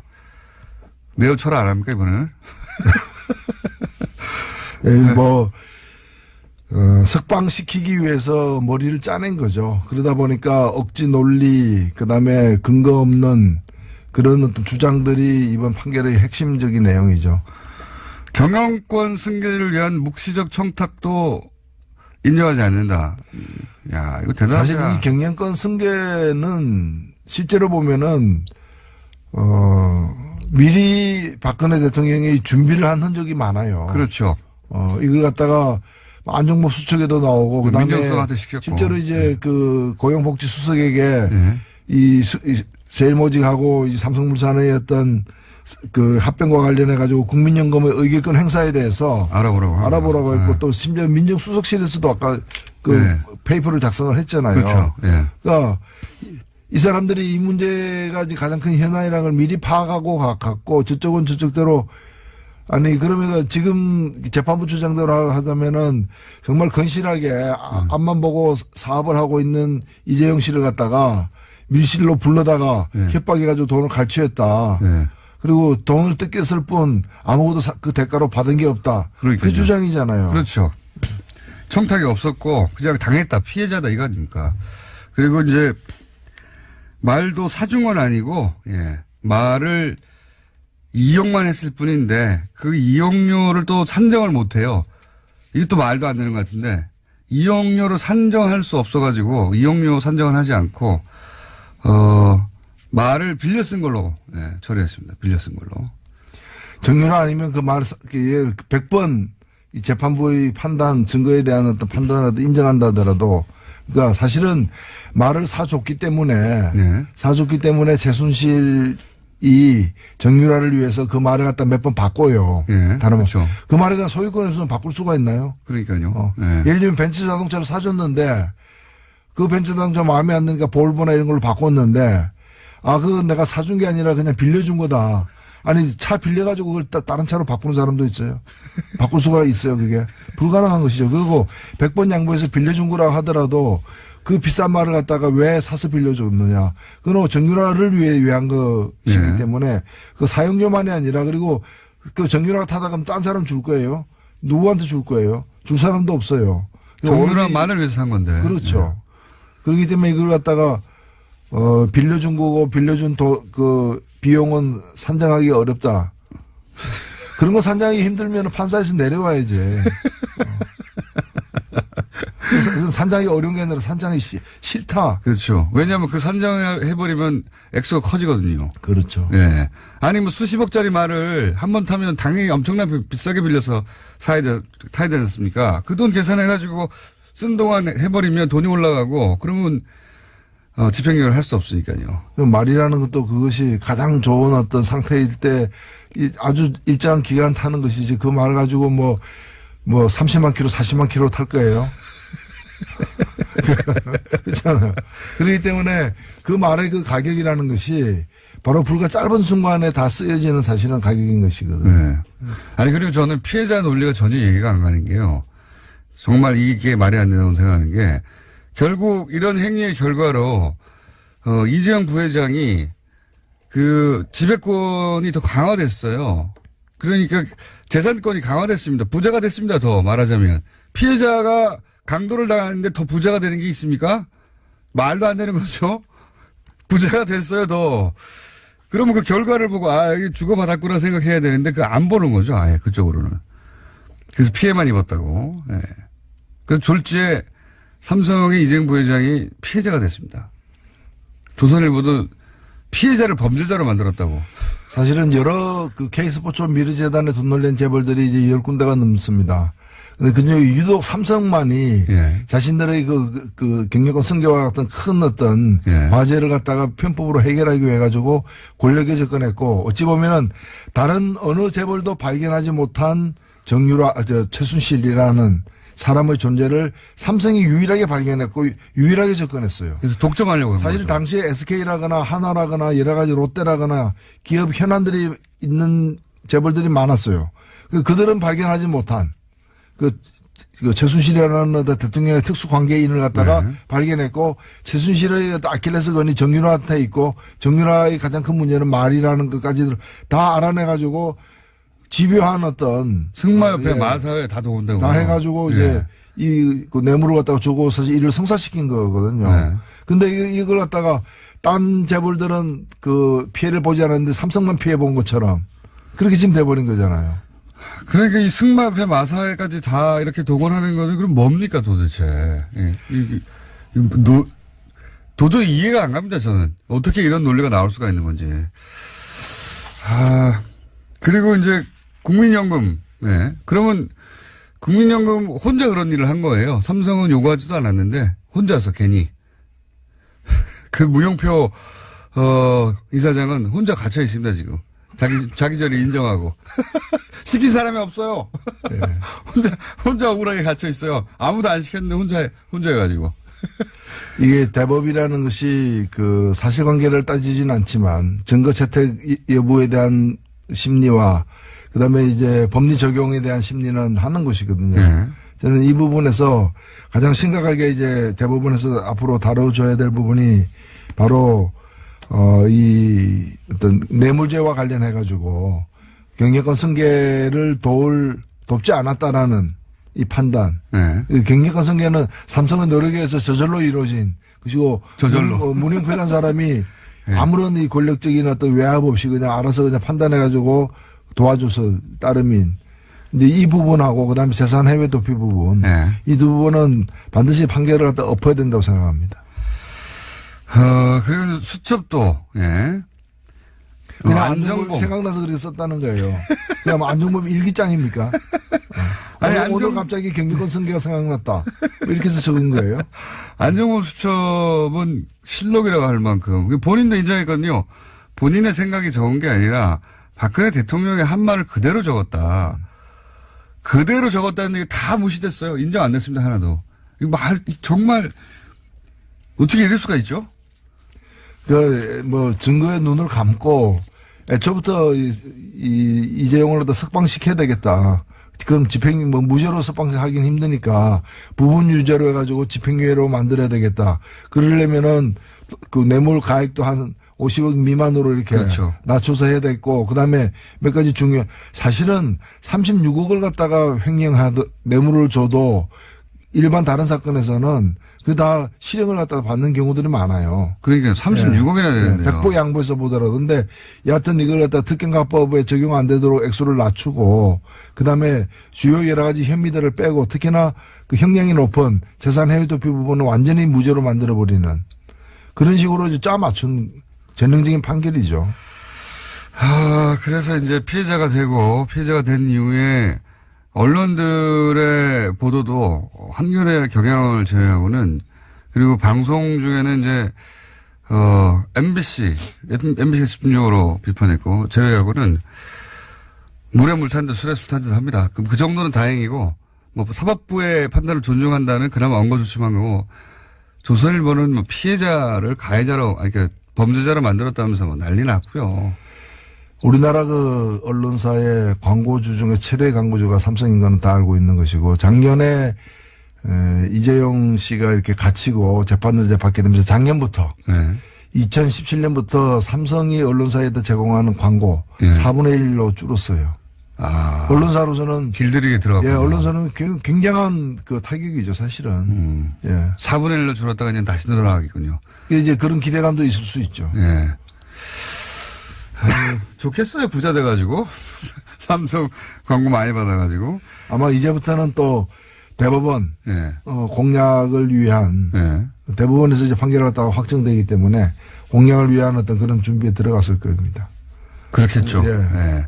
그러면 대법원, 이제 임기들이 이제 다 돼가는 사람들도 있기 때문에 대법관을 어떻게 구성하느냐에 따라서 달라질 수 있으니까 대법관 구성이 엄청나게 또, 그 장충기 문자에도 많이 나왔지 않습니까? 대법관 후보 당사자가 장충기 사장한테 문자를 보내가지고 잘 봐달라고 한 문자가 있었거든요. 예. 대법관 후보들도 이제 따져봐야 되는 거예요. 삼성에 손을 탔나 안 탔나. 네, 그렇게 된 상황입니다. 예. 그거 노력하겠죠, 이제. 예. 그리고 틀림없이 100%죠. 예. 그리고 시간을 끌기 위해서 이제 시간이 지나가면 민심도 달라지고 또 정권의 어떤 그런 그 정치적 기반도 달라지기 때문에 일단 시간 끌기 위해서 굉장히 노력을 할 거예요. 빨리 재판을 안 받으려고 할 가능성도 높다고 봅니다. 그리고 이제 대법관들의 누가 임명이 되는지 굉장히 촉각을 세우겠죠. 예. 1심 5년 나온 거부터 그때부터 이거 손을 탔다 그런 얘기 많았었죠. 예. 이거 5년이어서 이제 나중에 이제 집행유예 하기 위해서 저도 뭐 그 지적을 했죠. 이거는 이제 2심에서 집행유예를 받아내기 위한 어떤 부분이다. 예. 딱 그대로 됐습니다. 예. 그러니까 대법관들이 임명될 때도 신경 많이 써야 된다. 대법관들은 잘 판결해 줄 것이란 막연한 기대 같은 것을 할 수 있는데 삼성은 막연한 기대 같은 거 안 하거든요. 열심히 노력하거든요. 자기 이익을 위해서. 아주 눈을 부릅뜨고 지켜봐야 된다. 대법관은 어떻게 구성되는가. 이런 얘기도 있어요. 그 양승태 대법원장이 형사 13부를 신설해가지고 거기다 배당을 했어요. 뜬금없게도. 예. 그래서 아예 그리고 나서 지금 그 재판을 맡은 정영식 판사가 한명숙 재판을 1심을 뒤집은 사람 아닙니까? 증거도 없이 뒤집어가지고 결국은 그 감옥으로 2년 보낸 그 당사자인데 이 판사를 13부에 딱 꽂아서 애초부터 이 형사 13부가 삼성 이재용 회장을 위해서 신설된 거 아니냐는 의혹도 제기되고 있습니다. 거슬러 올라가서. 충분히 있을 수 있는 의혹이고요. 실제로 아주 옛날에는 뭐 쪽지로다가 심지어는 뭐 중앙정보부에서도 뭐 쪽지로다가 판사에게 형을 몇 년 때리라 이런 식으로 이제 지시를 갖다가 한 바도 있지만은 이제는 그런 방법보다는 미리 이제 어느 재판부에다 이 사건을 배당시키는가에 따라서 이렇게 그 판결이 달라질 수 있기 때문에 자기들이 컨트롤할 수 있나 없나 뭐 커넥션이 있나 없냐. 그걸 갖다 과거에는 수석 부장 판사가 했어요. 그래서 과거에 그 신영철 수석 부장 판사 시절에 큰 난리가 났었죠. 그런 이제 사건 배당을 갖다가 이렇게 그 당시 촛불 집회, 강우병 촛불 집회 등과 관련된 사건은 다 그런 식으로 엄한 처벌을 내릴 가능성이 큰 그런 이제 강경 보수 판사들에게 배당을 했던 일 때문에 그래서 들켜서 난리가 났었죠. 지금은 그걸 못하도록 이렇게 완전히 그 시스템에 의해서 배당하도록 했지만은 사실 이 항소심 재판부 신설이라거나 또 그런 이 정영식 판사의 어떤 그 캐릭터라거나 이런 걸 볼 때는 상당히 이제 고의적인 어떤 전자 배정 못하고 안 하고 이런 식으로 새로 신설해서 거기다 딱 꽂은 이런 거 아니냐. 이런 의혹이 충분히 있는 거죠. 그런 의혹도 제기되고 있습니다. 네. 그런 의혹을 가질만 한 결과이기 때문에 정영식 판사 자체에 대해서는 어떻게 생각하십니까? 이런 판결을 내린. 제가 볼 때는 뭐 일종의 확신범 같은 사람이죠. 확신범. 예. 재벌 건드리면 안 된다. 재벌이 없으면 대한민국 없다. 그러니까 이제 그리고 정말 묵과하기 힘든 그런 옛날식 때렸으면 코피가 나야 된다. 피도 안 나는데 왜 폭력이냐 뭐 이런 거죠. 때렸으면 코피가 나야 폭력이다. 뭐. 본인은 근데 조선일보 인터뷰에 따르면은 이제 판사에 대한 비판 같은 경우에도 뭐 시간이 지나면 알아줄 것이다. 시대가 평가할 것이다. 이런 정도의 취지의 발언을 했더라고요. 예. 시간이 지나면 알아줄 것이다. 사회가 성숙해가는 과정이다. 뭐 이런 거. 사회가 아직 성숙하지 않아서 자신을 비난한다고 생각하나 봅니다. 네. 어떻게 평가하십니까? 그 대목. 코멘트에 대해서 사회가 성숙해지지 않아서 그렇단 말, 사회가 성숙하는 과정이라는 말은 사회가 아직 덜 성숙해서 판사들을 이렇게 비난하는데 사회가 성숙하면 자신을 알아줄 것이다. 이런 취지죠. 그 성숙한 사회의 맛을 못 봐서 그런 거죠. 예. 저는 사회가 성숙해 가는데 저항하는 세력들이다. 예, 그렇게 생각됩니다. 뭐, 본인은 확신범처럼 얘기했지만은, 이런 사람들이 사법이라는 그런 정말 정의를 바로 세우고 상식을 세우는데 쓰여져야 될 무기를 갖다가, 법적 권한을 갖다가 남용하는 거죠. 잘못 오용하는 것이고, 정말. 그래서 저는 이걸 뭐 청와대 청원 하신 분들 심정도 충분히 이해하지만은 결국에 바로잡는 거는 사법 절차를 통해서 바로잡을 수밖에 없어요. 네. 실제로. 그래서 제대로 된 대법원 판결이 이루어지도록 열심히 우리가 그러니까요. 떠들어야 됩니다. 사실. 계속 얘기를 해야 되고 혹시 대법관이 교체되면 그 대법관이 삼성과 무슨 관련이 없는지 네, 샅샅이 검증해야 되고 시민들 감시의 눈을 놓치지 말아야 됩니다. 상고심에 가서도 그냥 형이 확정돼 버리면 이건 정말 정신적 상처거든요. 사람들한테. 야, 이렇게까지 해도 그냥 넘어갈 수가 있구나. 그리고 실제 삼성이 이 일로 인해서 입은 이미지의 타격은 뭐 부회장, 오너가 나와서 그 당사자에 좋겠지만 삼성이라고 하는 회사가 입은, 그룹이 입은 타격은 훨씬 크다고 봅니다, 저는. 결국에 이재용의 타격이 아니고 우리 국민들이 받은 타격이 되는 거죠, 사실은. 이게 지금 미국 같으면은 이 사람 다시 복귀도 못 합니다. 이런 판결이 나올 수도 없지만은 이건 뭐 그전에도 제가 말씀을 드렸습니다만은 미국 같으면 이게 수십 년의 40년, 50년의 형량이 나와야 될 부분들이에요.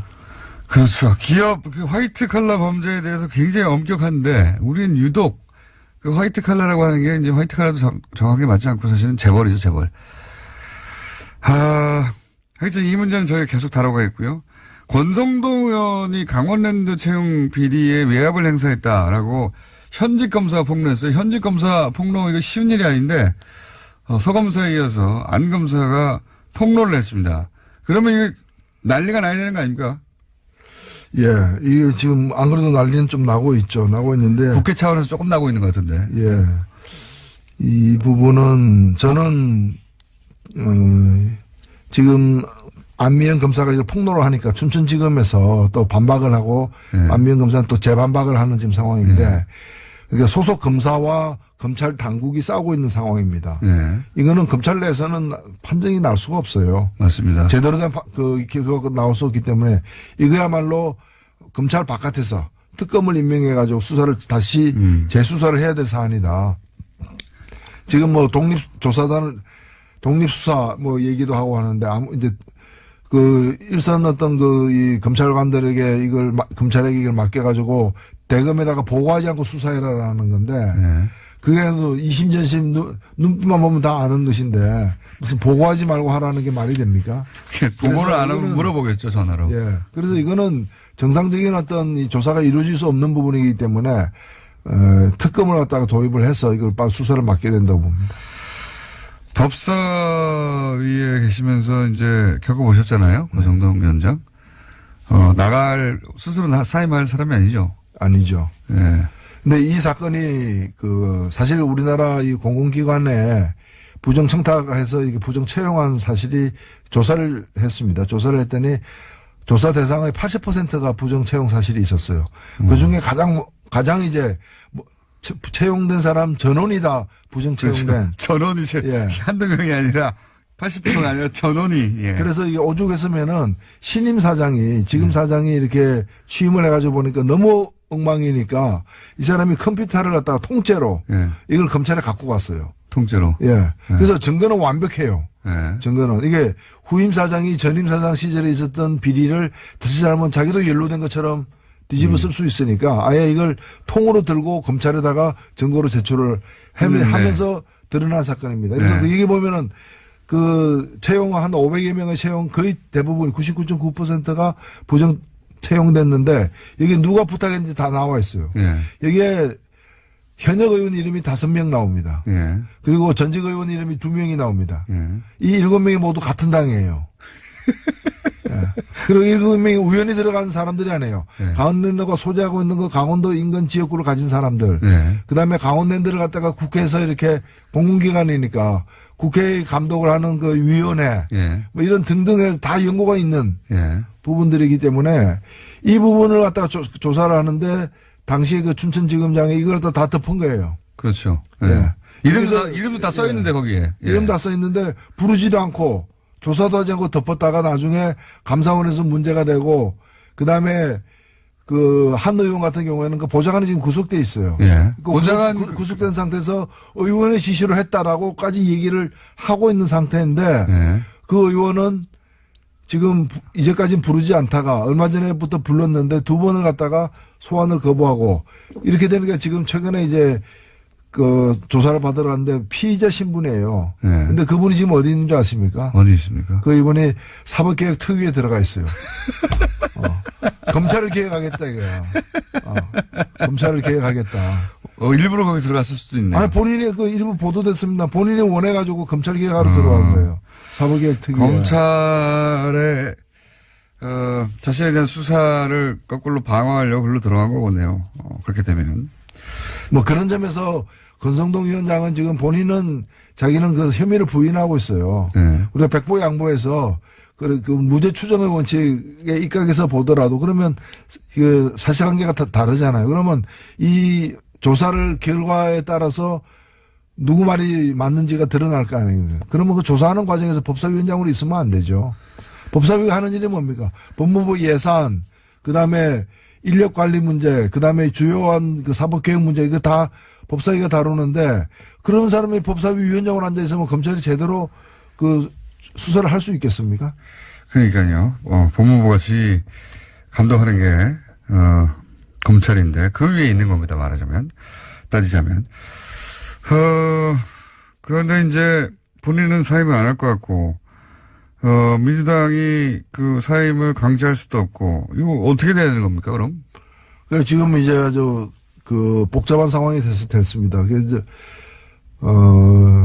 그 민주당도 그렇고 저도 그렇고, 이 법사위원장이 이제 사임을 하고 조사가 끝난 뒤에 조사 결과에 따라서 이제 다시 복귀하든 아니면 사임하든. 예. 네. 그게 마땅한데 본인은 또 본인은 좋다. 뭐 법안 처리 안 하면 누가 아쉽냐. 정부 당국이 아쉽지. 그렇죠. 이러고 있는 거죠. 뻗대고 있는 거죠. 배짱이죠, 배짱. 예. 자, 요 얘기까지 했는데 시간이 다 돼버렸네요. 안철수 대표가 서울시장 나올까요? 예. 그래서 제가 뭐 예측 가능한 분이 아니기 때문에 또 500원 잃을 수도 있었어. 정의당은 어떻습니까? 노회찬, 심상정. 예. 심상정, 노회찬. 두 분이 이번에 지방선거에 역할을 하십니까? 선거운동 열심히 해야죠. 그러니까 두 분이 직접 나가시냐 이거예요. 두 분이 직접 나와서 실패한 역사가 길죠? 근데 어쨌든 이번에도 나가십니까 혹시? 저는 뭐 나갈 계획이 없습니다. 아, 그렇군요. 심상정 대표는 그럴 수도 있습니까? 아직 확정이 안 됐나요? 아니요, 제가 얘기한 거는 좀 월권이고. 네. 일단. 정의당을 한 몸으로 의논하잖아요, 원래. 아니요, 정의당도 다 이렇게 개인의 의견도 있고, 당론도 있고. 네. 저는 일단은 당에서는 여러 가지 고민이 많겠지만, 저로서는 그런 생각은 없는데, 일단 결정은 또 당과 의논해서 내려야 되니까요. 네. 그러면 심상정 대표도 본인 생각이 따로 있긴 하겠지만 어쨌든 논의는 되고 있는 거군요. 나가는 게 어떠냐 뭐 이런. 그런 요구가 당에서 있는 건 사실이죠. 네. 예. 결정된 바는 없습니다 아직. 심상정 대표 얘기는 못 들어보셨고요. 예. 저희가 들어보겠습니다. 그럼. 예. 오늘 여기까지 하겠습니다. 노래가즘 정의당 노회찬 원내대표였습니다. 감사합니다. 네, 고맙습니다. 과학하고 앉아있네. 과학 같은 소리 하네. 과학 똥. 짧게 줄이면 그런 얘기죠. 원정호 씨 나오셨습니다. 안녕하세요. 예. 제 코너는 10분 정도가 될 때까지 항상 이렇게 기다려주시는 것 같아요, 시작을. 아주 뭐 여유있게 다 채우시고 항상 이 시간만 주시는데, 좀 전에 비트코인 말씀하셨잖아요. 예. 지금 비트코인이 이제 채굴 원가까지 떨어졌다고 보시면 돼요. 그러니까 1비트코인을 채굴하는 데는 600만 원쯤 듭니다. 지금 그렇죠. 왜냐면은 간단하게 얘기해서 어쨌든 채굴이 정말 어려워졌거든요. 어려워졌죠. 그래서 1비트코인을 채굴하기까지 시간과 전기와 에너지와 컴퓨터 파워가 엄청 들어가요. 그래서 네. 1비트코인당 600만 원 정도 쓴다고 했는데 그 정도 네. 떨어지고 이게 크로스가 일어나면 채굴할 이유가 없어지는 겁니다. 그렇죠. 예. 그거를 우려하는 이야기가 애초부터 있었는데, 네. 그 진짜 물론 뭐 이러다가 갑자기 폭등할 수도 있고요. 그렇죠. 또 폭락할 수도 있긴 한데 지금 현재 상황은 그렇습니다. 어쨌든 그래서 지금까지 저한테 이제 비트코인 해도 되냐고 물어보는 분들이 굉장히 많았어요. 네. 저는 기다려라. 가격이 한참 떨어질 때까지 그런 다음에 생각해라. 한참 떨어질 때는 그렇게 그때 생각해도 늦지 않다. 예, 비공개적으로 말씀드렸는데 어쨌든 그런 상황이 됐네요. 2천만 원대 야, 이건 대박이다. 계속 올라간다고 생각하고 들어간 분들은 지금 심한 멘붕을 겪고 있겠죠. 네. 예. 그 어떤 투자도 그 상태에선 들어가면 안 됩니다. 네. 주식도 마찬가지고. 자, 오늘 뭡니까, 주제는? 예, 오늘은 지난번에 제가 중국 과학굴기 텐궁 1호 추락 얘기 드렸잖아요. 네. 그래서 중국 과학굴기가 조금 불안한 게 아니냐 이런 얘기도 하고 했는데. 중국 걱정할 때가 아니에요. 네, 걱정할 때가 아니죠. 우리랑 비교하면은 저 멀리 가고 있거든요. 일단 쏴야 추락을 하던 말든. 그러니까. 쏘지도 못하고 있으니까요, 우리는. 그 얘기를 드리려고 하는데 이제 쏘는 얘기. 개인적으로 이제 지난 정권이 추진했던 수많은 일 중에 거의 유일하게 제가 원칙적으로 찬성했던 것이 하나 있었어요. 네. 그게 이제 달 탐사였는데. 달 탐사. 네. 네. 그랬죠. 사실 그 이야기 나왔을 때 여론은 안 좋았죠. 네. 뭐 민생 문제 산적한데 무슨 민주화도 안 되는데. 저도 이 대목만은 야, 네. 달 탐사 해야지. 물론 뭐 이미 미국은 68년에 했고요. 예. 네. 일본도 중국도 이미 다 했어요. 네. 뭘 우리가 크게 취급을 안 해서 같은 뉴스는 다 보냈습니다. 거기 우주선. 그렇습니다. 그러니까 뭐 비웃음도 사긴 했지만 원칙적으로 해야 되는 게 맞죠. 예. 왜냐하면 이제 우주 탐사의 관점에서 봤을 때 지금 우리가 어쨌든 나로를 3번에 걸친 시도 끝에 위성체를 띄웠잖아요. 예. 그 다음 스텝은 달이 될 수밖에 없습니다. 왜냐하면 달이 그 다음에 제일 가까운 천체이기 때문이죠. 미국이 30년 전에 끝낸 거예요. 그렇죠. 30년 전에 물론 40년 전에 이미 성공했고 40년이군요. 예. 40년 전에 40년이에요. 세월 가는 게 좀 안 느껴지시죠, 요즘? 네. 아니네요. 68년이면 50년이네요. 아, 그렇습니까? 아, 50년 더 충격이에요. 저도 안 느껴지네요. 미국은 50년 전에 성공한 기술이에요. 그렇습니다. 50년 전에. 예. 사람이 내린 건 69년이었고요. 네. 그 전에 이제 뭐 이 궤도선 같은 건 이미 다 갔었고 50년 전에 성공한 걸 우리가 사람들이 이 과학적인 재능이 없거나 그래서가 아니에요. 미국이 못하게 해서 못하고 있는 겁니다. 아직도. 그런 얘기도 좀 이제 드리려고 하는데 네. 어쨌든 달 탐사 방향 자체는 맞았는데 문제는 이제 너무 서두른다. 근데 그게 당시의 문제였죠. 뭐가 서둘러요. 미국은 50년 전에 끝냈다니까요. 그게 문제가 서두른다는 얘기가 지금 준비가 안 된 상태에서 이제 타임라인을 너무 일찍 잡는다는 건데 네. 어쨌든 그래서 지난 5일에 그러니까 며칠 전 얘기죠. 과학기술정보통신부에서 이제 새로 계획을 발표를 했어요. 그러면서 원래 계획은 뭐였냐면 지난 정권의 계획은 2017년 즉 작년에 네. 이미 달 궤도를 도는 궤도선을 발사해 성공시키는 거였습니다. 뭐 말이야 뭐. 네, 그러니까 그죠. 이게 서두른다는 이미 얘기인데. 돌고 있어야 되는 거죠. 그렇죠. 네. 그리고 2020년 내후년에는 무일 달 착륙선을 달에 보내 성공시키겠다가 계획이었어요. 예.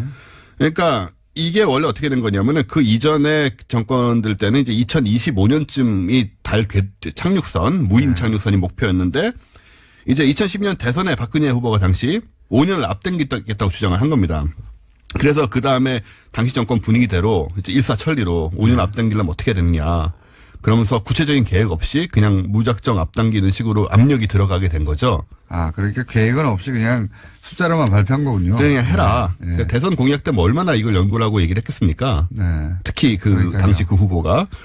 그래서 5년은 그냥 앞당겨 버린 거고, 그러니까 안 되는 거죠. 안 되는 거니까 지금 현재 계획이 이제 미뤄지면서 현실적으로는 몇 년이면 가능하답니까? 만약에 충분한 지원만 있다면? 그래서 지금 나온 게 뭐냐면 그 2017년 그거를 이제 2019년 20년으로 늦추고 네. 그다음에 달 착륙은 2020년이었던 것이 장장 10년이 연기돼서 2030년. 2030년으로 이제 새로 발표가 된 거예요. 2030년이면 이제 미국이 성공한 이후로 대략 70년 후에 하는 거네요. 70년. 그렇습니다. 그러면 한 세기에 가까운 그것도 성공할지 알 수 없고. 그러니까요. 네. 이거는 자꾸 말씀드리지만 우리 기술력이 떨어지거나 사람들이 후져서가 아니고요. 미국이 못하게 하는 거예요. 발사체를. 못하게 하니까 어떻게 합니까 이거 진짜. 그 부분을 이제 얘기를 드리면 사실 우리가 나로 하면서 나로만 계획만 11년이 걸렸습니다. 네. 2002년에 시작해서 실제로 2번 실패하고 세 번째 성공한 게 2013년이거든요. 근데 이 과정에서 이제 발사체를 러시아 발사체를 들여와서 미국에서 발사 기술 안 주니까요. 예. 예, 근데 사실 러시아에서도 결국은 안 줬습니다. 제대로 안 줬죠. 예, 네. 이게 왜 그러냐면 이게 1단 로켓 기술 특히나 예. 이게 ICBM 그러니까요. 예, 대륙간 그러니까 우리가 기술이기 때문에 우리가 미사일 기술 가질까봐 안 그렇습니다. 주는 거예요. 예, 그래서 안 주는 거예요. 안 주는 것까지는 좋아요. 그럼 우리가 스스로 개발하기는 냅둬야죠. 근데 개발이 이게 결국 기술적인 문제하고 정치적 문제가 섞여 있습니다, 지금. 예. 그러니까 러시아가 그렇게 오랫동안 관여를 했음에도 불구하고 우리한테 기술 전수를 안 해준 거는 본인이 싫기도 하지만 예. 그랬을 경우에 이제 국제적인, 그러니까 우리가 저 북한 얘기하면서 그 대륙간 탄도미사일하고 로켓하고 같은 거다. 그 혼란이 한참 있었잖아요. 왜? 네. 한동안 이 로켓이 아니다. 그런 식으로 지금 러시아는 러시아대로 미국은 미국대로 굉장히 불편하기 때문에 이게 안 되고 있는 게 하나가 있고, 그 다음에 이제 기술적으로도 우리가 이걸 만들어서 제시를 했을 때 예를 들어서 우리하고 불편한 그러니까는 미국이 북한에 대해서 얘기를 했듯이 우리가 이걸 만들 때 쟤네들은 사실은 ICBM을 만들고 있는 거라고 얘기할 수 있거든요. 네. 그런 지적을 받았을 때 이제 똑같은 우리가 입장이 될 수 있기 때문에 정치적으로 굉장히 예민한 부분이 있고요. 아니, 그러니까 한 국가가 기술 개발을 하는데 이렇게 다른 나라가 뭐 예를 들어서 미국이 몇십 년간 못한다고 하는 자체를 분해해야 하거든요. 분해해야 한다는 겁니다. 제 말에 요지는. 예. 분한 거죠. 예. 당연히 50년 그래서 우리는 계속 이 우주 개발 분야에서는 뒤로 밀려서 예를 들어서 뭐 미국이나 유럽에서 뭐 다른 행성으로 간다. 예. 화성으로 간다. 뭐 거기서 사람이 산다. 꿈 같은 얘기예요. 예, 우리한테는. 우리하고는 거리가 먼 얘기고. 거리가 먼 정도가 아니죠. 네. 재밌는 것이 이 로켓 발사체 기술을 가진 나라와 대륙간 탄도미사일 기술을 가진 나라와 핵 보유국이 거의 일치합니다. 당연하죠. 예, 이게 다 연결된 얘기이기 때문에. 자기들만 하겠다는 겁니다. 자기들만. 우리는 못하게 하는 거예요. 그러면 어떻게든 할 방법을 찾아야 되는 것이고 분해해야 하는 겁니다. 저는 우리 보수가 마음에 안 드는 게 이거 그냥 받아들인다는 거예요. 우리는 뒤쳐져도 돼. 괜찮아. 미국이 하지 말라고 그랬으니까 말이 됩니까? 그러면서 이제 미국의 핵은 우리가 개발하겠다 이런 주장을 또 야당 대표께서는 또 하시고 가셔서 예, 그런 말이 이제 먹힐 리가 없죠. 그런 상황에서. 어쨌든 2030년으로 이제 미뤄진 건데 사실은 현실적으로는 2020년은 말이 안 되는 거였으니까 이 현실적인 계획을 잡는 건 맞는데 이제 이걸 어떻게 실현할 것인지 그런 플랜들이 말씀하신 대로 그런 정치적인 한계라든가 기술적인 문제 이런 걸 다 극복하고 과연 가능한 것인지 이런 거 좀 우리 이제 좀 진지하게 좀 그러니까요. 관심을 가져보자. 저는 맨날 이렇게 비트코인 얘기만 나오고 당장 돈 되는 얘기, 부동산 얘기만 나오고 그러는데 먹고 사는 문제도 중요하죠. 근데 이제 국가적으로 그러니까 미국이나 뭐 다른 나라 뭐 유럽도 마찬가지고 러시아도 마찬가지고 네. 중국도 마찬가지고 왜 바로 돈이 안 되는 이런 일에 돈을 쓰느냐. 그걸 보고 사람들이 이제 꿈을 꾸고 그 다음 시대를 꿈꾸는 거거든요. 그렇습니다. 예. 그게 이제 자연과학 그리고 뭐 기초과학 이런 것들의 사실 존재 이유 중에 하나인데 근데 여기 우리 정보 발상 중에 조금 이제 이해가 안 되는 게 하나가 있다면은 또 2026년부터 뭐 미국의 스페이스X처럼 국내 민간 기업의 발사를 맡기겠다는 계획을 얘기를 했는데 스스로 쏘지도 못하는 이게 지금 될 거냐 과연 그런 걱정이 있고 또 우리나라 말씀하신 대로 대기업들이 이런 일에 전혀 관심이 없습니다. 우리나라 전체가 천박하게 되는 거예요. 돈 얘기만 하는 거예요. 돈 얘기만 계속 삼성 이재용 풀려난 건 다 돈 때문 아닙니까? 뭐 그러니까요. 거기에 위대한 정신이 있어요. 돈 때문이지 다. 광고 때문이고. 그래서 돈 때문에 돈. 예, 그래서 뭐 정보 주도로 지금 할 수밖에 없는 상황에서 이 대기업 사실 대한항공이 한국형 발사체 개발 사업 참여하다가 지금 포기한 상태거든요. 그러니까 저는 정부가 예. 이런 사업에 당장의 수익이나 이런 거 생각하지 말고 장기적으로 전폭적으로 지원해야 된다고 봅니다. 그렇습니다. 예. 그래서 진짜 뭐 언제가 됐든 간에 우리가 좀 발전하는 모습을 보고 언젠가는 달 착륙하는 모습 좀 볼 수 있도록 우리 눈으로. 70년 뒤진다는 게 말이 됩니까? 원시 시대도 아니고 진짜 요즘 같은 속도에서는 원시 시대에 머물고 있는 거예요. 이건 다 완전. 같이 좀 지지해 보죠. 원정우 씨였습니다. 감사합니다. 내일 뵙겠습니다. 안녕.